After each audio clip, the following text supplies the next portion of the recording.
Hey, it's Todd. So I'm going back and forth on clients currently when we're looking at houses, and should we go FHA or should we go conventional? So it kind of depends upon how long we're going to be in these loans in order to determine what the best option is.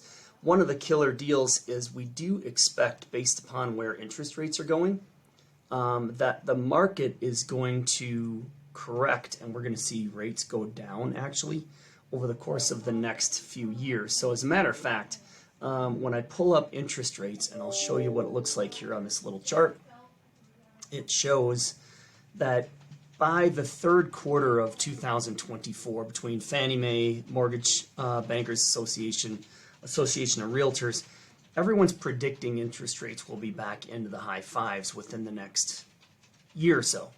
Right now they're in the low sevens, we'll call it. So I'm just running some numbers based upon conventional loans, looking at if somebody's thinking, well, an FHA loan is a lot cheaper, quote unquote, and it's cheaper on a monthly payment, and potentially less cash to close, but is it really? So what I did here is I looked at two different loans, FHA versus conventional, where the interest rate on the FHA loan was 7%, the interest rate on a conventional loan at 7.75, right?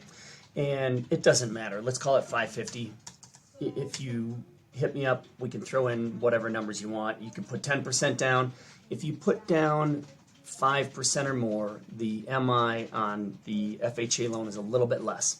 So we'll just say you're going to comparing apples to apples. 10% down conventional versus 10% down FHA, and we want to determine, knowing that we just feel like the rates are going to drop by 1% or so in the next year, what is the best way to go and move forward with this.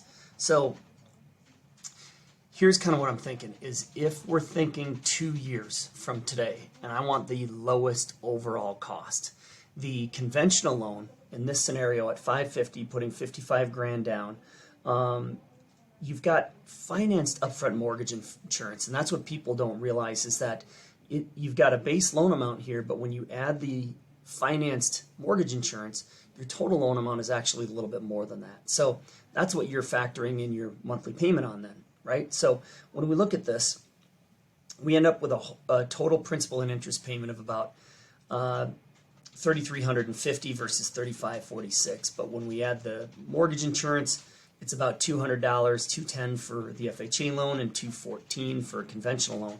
The big difference then, when we're looking across the board, is it's $200. In this case, you just buy $200 exactly, more expensive to do the conventional loan. But after 1 full year of making payments at 7% on the FHA loan with a loan amount of 503, and the fact that you've financed in this 8662, you're actually more expensive by about $6,200.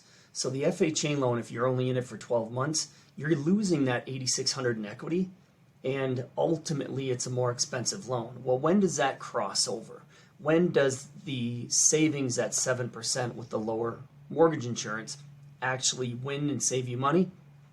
It takes a solid 3 years. It's into that 4th year before the FHA loan is actually a better deal than the conventional. So just in looking at this, one of the things that we want to do is determine, are you interested in the lowest interest rate, the lowest monthly payment, or the lowest overall costs, and for what length of time?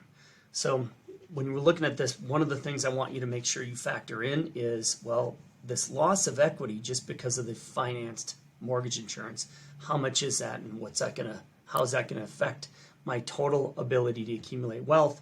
And then, is it worth paying an extra $200 to save the $8,600? It is, for a certain period of time.